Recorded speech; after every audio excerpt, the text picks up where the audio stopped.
Hey, thank you so much for watching, listening. Of course, I'd love to have you subscribe. That's obvious because this channel has phenomenal content to help you and connect you with God in meaningful and very relevant ways in your life. So we're continuing our series on walking on water. That's the theme, the series that we're talking about, and it's grounded in Matthew 14, verses 22 to 33. And last week we talked about the context leading into this water walking thing. So Jesus had fed 5,000 people plus men and women, or plus women and children. Jesus had dismissed his disciples to go into a boat and cross the Sea of Galilee. Jesus went up on the mountainside to pray by himself. So that's the kind of the background of the water walking. But here today, in this episode, I want us to look a little bit at this whole water walking thing because I think it's very helpful for you and me when we consider what's happening in this water walking experience. In these verses, we're going to look at verses 25 through 29 today. These verses tell us about the disciples. The disciples were in the boat, and it was nighttime, and there is a storm. So that's the environment that they're in. And I bring this to your attention because I think that there might be some struggles in your life that feel like it's nighttime. Might be a stormy season in your life. Maybe you're struggling with some family dynamics. Maybe you've had some bad news from work. Maybe you're looking for a job and you just haven't been able to find a job. Maybe you're struggling with some romantic stuff. You're like, yeah, this isn't working out, or yeah, I'm really hurt. He broke up, she broke, There's all kinds of storms that we go through. Some of them are health storms. And we go through stormy times in our life. And this is what the disciples are in. They're in a storm, and it's nighttime. Now, interestingly enough, when you think about these disciples, and I want to just frame this for you, this is a group of 12 guys, and they have interesting backgrounds and professions. About 4 to 6 of them are fishermen. We know that. That's their job, their profession. So the Sea of Galilee is their natural office, right? That's where they go to work, is to catch fish. So they're very familiar and accomplished, if you will, comfortable on the Sea of Galilee and nighttime. That's when they normally fish. So being in a storm at night on the Sea of Galilee wasn't something unusual. It wasn't preferred, but it wasn't unusual for these fishermen. But it wasn't only fishermen in the boat as these disciples. You also have, what's called a zealot. At this time, it would be equivalent to a modern day anarchist.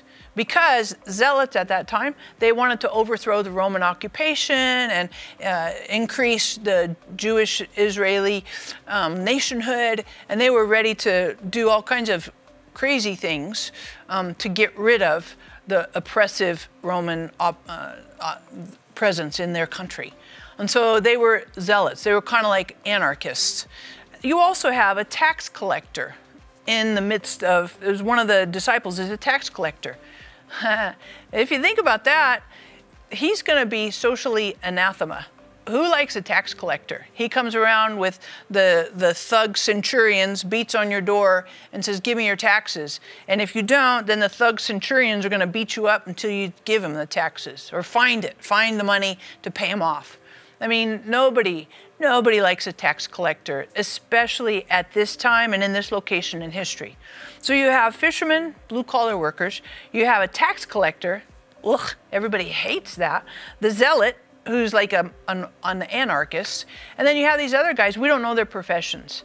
And they're all in a boat together. And they're all rowing to try to get to the other side of the Sea of Galilee at nighttime in a storm. That's the context, that's the community. And to bring to your attention, Jesus is not with them. Because we read in the preceding verses that he is up on a mountain praying by himself.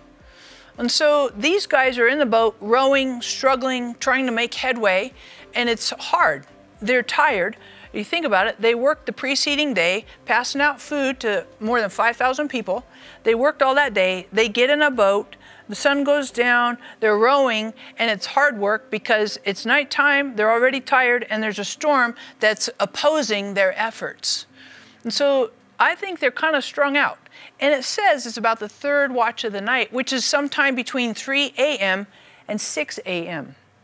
So this is a long, arduous, hardcore, I mean, this is a huge, long day. And they're stressed out.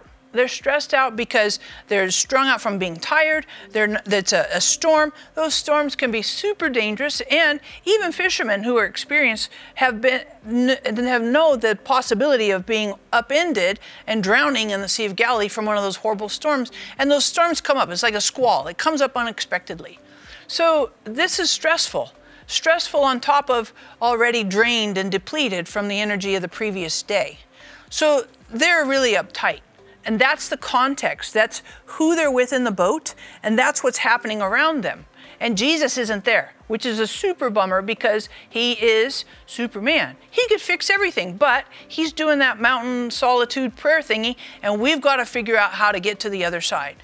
And sometimes I think we may feel that way in our walk with Christ, in our journey with Christianity. We may feel like we're working really hard, we're being faithful, we're being consistent, we're committed, but we're just not making any headway. It doesn't feel or seem like Jesus is anywhere, and we might feel stressed out. Everything's dark and opposing us and working against adversity, hardship, struggles.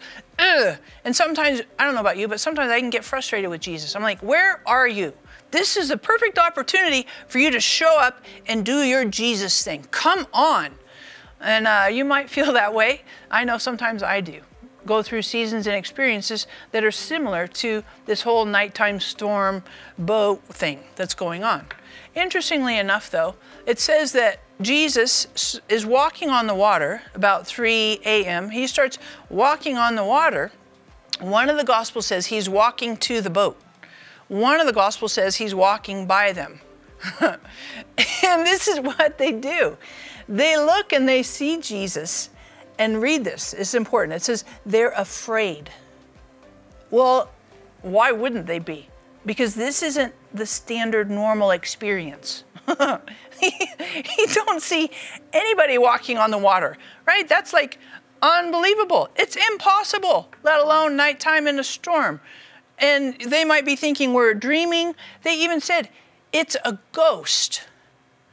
And I want to say this to you. I think sometimes our emotions can obscure who Jesus is to us. Think about that. They were afraid, and they tried to figure out, it can't really be Jesus. It's not genuine Jesus. It's got to be a ghost. Because we're panicked. We're anxious, we're stressed out, we're tired, we're afraid. And what happens is when our emotions start to cloud and obscure and really take over and frame our perspective, then sometimes we don't see Jesus for who he really is. I think it's really important to think about that, because if you're in a season in your life where you're stressed out, you're afraid, all kinds of things are happening, you might not recognize Jesus. You might not really know that he is there. It's a ghost. It's just kind of an illusion. He's not really real. That's what the disciples thought. But I appreciate this because Peter, amongst the 12, he's the one that says, Lord, if it's you, command me to come. And I love that about Peter because this is what I think. I think Peter knew if it's genuine Jesus, he's always going to say come. If it's a ghost, ghosts aren't going to say come, but Jesus is always dialed in because Jesus always wants us to be close to him, closer to him. He's always going to say, welcome, open arms, come on, let's go. No matter what's happening, nighttime, storm, boat, water, just come, just come. And so Peter says, if it's really you, that's kind of the test. If it's not you, the ghost says no. If it's you, you will consistently always say, come, full stop, no matter what's going on, come. And so Peter's like, sweet. And Jesus says, come on, let's go. So Peter gets out of the boat and he starts walking to Jesus. I just encourage you that if you're going through a dark season, a stormy season, it's important that you don't push Jesus away or you don't let the emotions override who Jesus really is, but that you press in to walk closer with Jesus than any of the opposition or any of the emotions. So I just ask you to think about this question as we finish up. If you could think about an emotion that is most easily distorts Jesus for you, what emotion would that be? You're like, what does that mean? Well, some of us, grief is an emotion and an experience. And in that, we can get a distorted perspective on Jesus. Some of us, anger. Anger is an emotion, and that can distort who Jesus really is. We're angry. Some of us, fear, panic, worry, anxiety. Some of us, you're like, well, these are all negative emotions. Is it possible that joy can distort Jesus, or who Jesus really is? I don't know, but I'm asking you to answer that question. Leave it in the feedback, the comments. What is the emotion for you that has the most potential to distort genuine Jesus? Thank you so much for subscribing. Make sure you hit the notification bell right there. That'll keep you posted when we put up new content. And, woohoo, this is a really great joke. I'm going to read it verbatim, so you know, take it for what it is. The joke is this: I asked my wife if I was the only one she'd been with, and she said yes.